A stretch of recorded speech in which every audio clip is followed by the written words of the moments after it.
Hello ladies and gentlemen, it's Swissmod 15 and welcome back to turn number 11 of the Swissmod Hotseat campaign where we place the Swissmanian Empire.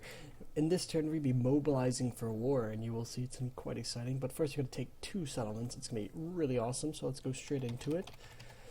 Okay, so first of all is the end of turn report where we are 5th militarily, which is not the best thing in the world. We are 5th financially, which is also not very good. Northmen still very, very rich. We are 2nd in everything else, though, and 2nd overall. We have 90% of what the Lionhearts have, which is kind of concerning, because what recently happened is the Lionhearts have evicted Peace and Love from our continent over here, and he only doesn't have these 2 regions over here, and I'm pretty sure he's going after Saladin by now. He must be, really. So he's got a wide grasp over all this terrain. And the only next logical step is that he's going to go to war with me, because he's not going to go branch up north and build a navy just to fight up Peace and Love up here while Russia's going to do that. And then he'll be in conflict with Russia. He doesn't want to do that, so he's probably going to come after me. So what I have to do is prepare for that. And I will show you what we're going to do after we take both Sun Tzu and Hamilton as little acquisitions for our cause. So first and foremost, we are going to lift that siege, get the spy in here. And we're going to just get all these traits. He's now all level 5 spy. It's really awesome. We're going to get this guy into this army, and we're going to be siege. Perfect. Bang a few heads, get all the money we can. So Hamilton is ours. Are you done? Okay, you're done. Good. And now what we do is we take our king's army of just some cav here. We're going to send them this way. And we besiege Sun Tzu. We take this cav here, oh, and also the king, or the prince here, over here, and we get Trifilius Rogerios into the fight as well. Oh, come on, don't be a coward, come fight, and we attack, and a clear victory here as well, and we take Sun Tzu, and we bang a few heads on our way in. I get that we have conquered. They really like to talk. And trait increase for Basilius Constantine. He gets some dread morale. He's fierce in battle, so that's good for our faction leader. Look how much authority he's got. He's got nothing else but authority and command. But I accept him for that regardless. And we're just gonna get these troops in here as well. All right. So now we have 8,200 even to spend for this turn. But we got still some things I want to do before we do any building. First, troop movements. We want to get these troops to besiege Louverture down here. So we're going to get pretty much all of these guys to do that siege. They do have a lot less forces, but I'm pretty sure it's enough to stop this force from sallying out. I mean, you got a decent number of cav.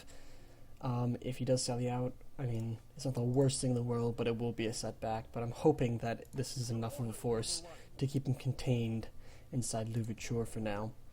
And along those lines, wait, can we get... No, these troops can't reach. So we're going to get these troops to head down south. And that'll keep all these troops and building this army up, really, as it takes Louverture and then probably Peter at least. But Joan and Paige are just too strong and take too much commitment for us to really go after at this point. So we're just going to try to get Louverture and Peter as quickly as possible for our own purposes. I'm pretty sure, yeah, this is a decently sized place, Louverture. I'm going to sack it even though it's not too high in population. Now, we got plenty more that we want to do. I'm going to send this fleet right here, and this is because we are going to be concerned with a fight with the Lionhearts. I don't see any other path forward besides him attacking me. I'm going to get these troops as well. So we really got to get that going. What we're going to do is get Despot Alexis right there, and he's going to build this fort. This fort prevents any attacks. He can't get past these 2 crossings, and next turn we're going to build a fort over here, so that this entire area is going to be guarded by forts. We're going to get even our spy up in this fort for its own protection. And let's also get some cav in here just for some finances sake. Which is the most expensive cav? 171, 175. So we're gonna get this unit. Oh, can't get any of this cav in yet. Yeah, we can't get any cav. What's this, 125? That's 94. So we're gonna get this spear militia unit inside, just to save us as much money as possible, and they'll probably hold down the fort for the next turn, because it does get free upkeep, which is exactly what we want right now. And we're not gonna move Despot Alexis. And also, what we are in range is attack from these places, so we could attack either what used to be Nicolo or what used to be Liechtensteiner, but we'll have to rename them if we take them. So this is a very prime location for a defensive and offensive fort for our army. So that's wonderful. Don't worry about this place, it's gonna get, you know, these for some stuff.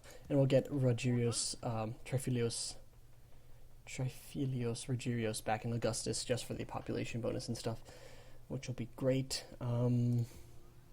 Among other things, we're going to upgrade this, going to repair and upgrade this castle over here, and we're going to build a brothel here, and we're going to build a town guard here so we can get the better spear militia, and we're also going to get spies in Joseph because we need as many spies as we can. And also, by the way, what these forts do is it's going to contain pretty much all the fighting to here, which really is to my advantage because I only have Augustus and Joseph really at the front, while he's got Teresa, he's got whatever was here, I think that was Einstein maybe, and he's got Nicolo. All these places are vulnerable to him, but only 2 places are really vulnerable to me if we went into war. I don't really want to fight him, but I'm going to have to fight him regardless. So among those things, we're going to build these troops here. We're going to build a spy in this guy, and these 2 over here. And that should be fine dandy. Actually, I thought also what I'm going to do is build some roads here. Can I afford to? No. No, we're not going to build that up. I'm going to build some roads here just for the transfer of troops and stuff. We want to be able to have a good amount of troops being able to flow from up here all the way up, because this is going to be a really good and important castle along with Wilson to supplying our war effort. So we want to build those roads. Really, just everything here is all about logistics of moving troops and such. What we're going to do is get this guy right here into this fort. We're going to get all the infantry moving because, you know, that's what we need. And these 2 guys here. And now all of these troops are also going to head to the front lines because that's what we need to happen. Gonna make sure it can't get sunk down, so we got all these troops here. Get this fleet over here just so that this cav army will be our little bit of defense. It's not too strong, but it'll have to make do, because I don't think we're going to be attacked. Oh, I forgot my spy. Come back. Okay, this spy and this spy will join the fleets here. Can we get our... Oh yeah, we'll be able to do it, so... There we go. Now we got our agents inside here. Now 2 more spies coming over as well. So we don't really need the spies over here. If we do get attacked, which is unlikely, by either the Northmen or Russia or someone. Russia's going to be fighting the Northmen and Peace and Love for a while now, and I'm pretty sure the Northmen don't want to fight us. If he does, I mean, we'll have to fight them and crush them. In the end, we will, because we can definitely take on both the Northmen and the Lionhearts. It's just not as easy.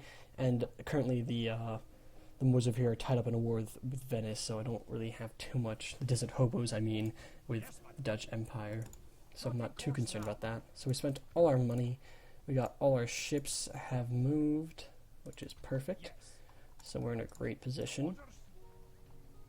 And you can see we're going to have a really good time, or we're going to be prepared to fight off the Lionhearts, especially once we get this fort done. This entire area is going to be closed off, so he can only come down this way. Because of the rivers, really. If you look here, can't really move up this way. You can see you can't really cross over here or here. There's no real path. So that's important. Alright, now we got diplomat movements. So we're going to talk to Peace and Love and ask for a ceasefire and trade rights and stuff. And hopefully he will accept that. And make sure we see what's going on here. So Chavez is still independent of any real place. At the same time, we're going to get this guy going up here, past again, and whoa, Moore's got massive force here. Yeah, they're really pushing up, and I wonder what kind of defenses the Dutch Empire has going on here, but I really don't know. Let's see.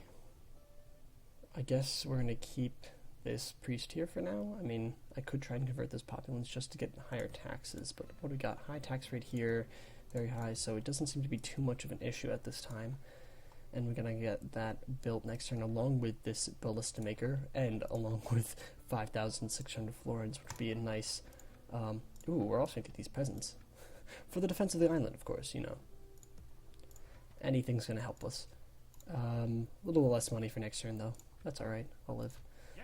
And that's perfect, really, what we have going on. Hopefully Louverture doesn't sally out. What we're going to do now is just check the standings. Look at us, we're like a roller coaster. We are going down again, but we're going to going back up. First, I want to compare to everyone, and then, or Northmen we'll take a look at. So the Northmen are on top, really, while the Moors and the Dutch Empire are very close. Desert Hobos and the Dutch Empire are very close together.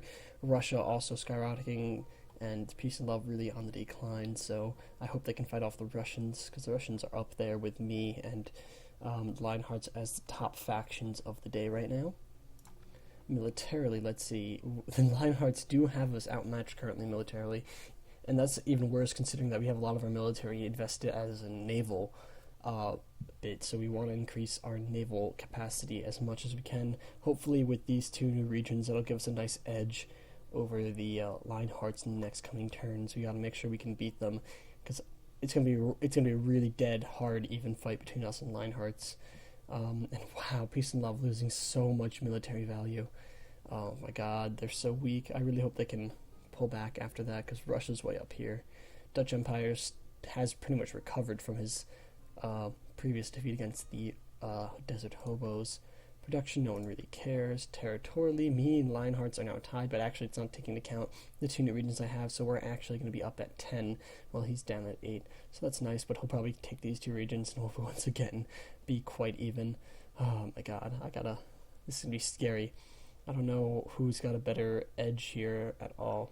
Other than that, Lionheart still hasn't really done anything, and the Turks are back down to 4 regions, probably just Genghis. And nobody started, probably one over here, maybe Iro, I don't know. He took something from Russia, and I don't think Russia got Iro. They probably could have gotten Constantine, I don't know though. Financially, the Northmen are still declining, and we are declining, but again, Lionheart's beating us there, and Peace and Love actually pretty good on its finances, so good for him on that regard. And of course, the Dutch Empire and Desert Hobos just really dwindling each other down, and one thing, they never really particularly rich, now they're both just sort of stuck at where they are, so, oh well. And population-wise, again, Northmen and I just really close in every regard, but he does have the edge on me in most of these, which is terrifying. Hopefully, again, with the acquisition of Sun Tzu and Hamilton, that'll give us some edge over him. And then Louverture and Peter can just be nice little bonuses as well. But we're going to be prepared. We're going to have these defensive fortifications do whatever we can to make sure that we can outmatch the Lionhearts in a fight, if we must. And again, I don't want to be the aggressor here. If he's going to attack me, he'll have to face me. He will be the one who will cause the war, I think. Because I just want these forts here for my own safety, really. These are defensive forts that's going to be popping up on this northern border. On the bright side for us, if we do fight the Lionhearts, we do have the logistic advantage of just being able to take on these areas pretty easily, while all his defensive and stuff have to be up north as well, while we can really focus our attacks down here with one defensive army here, while he has to have maybe 1 or 2 to defend against us. So that is beautiful. Other than that, I think we're all good for this turn, so I'm just going to quickly check diplomacy, see if new wars have started. Of course, they don't really seem to have done so, and hopefully we'll be at peace with peace and love soon enough. And that's all for this turn, so thank you all for watching, like, subscribe, and I'll see you all next time. Goodbye, my friends.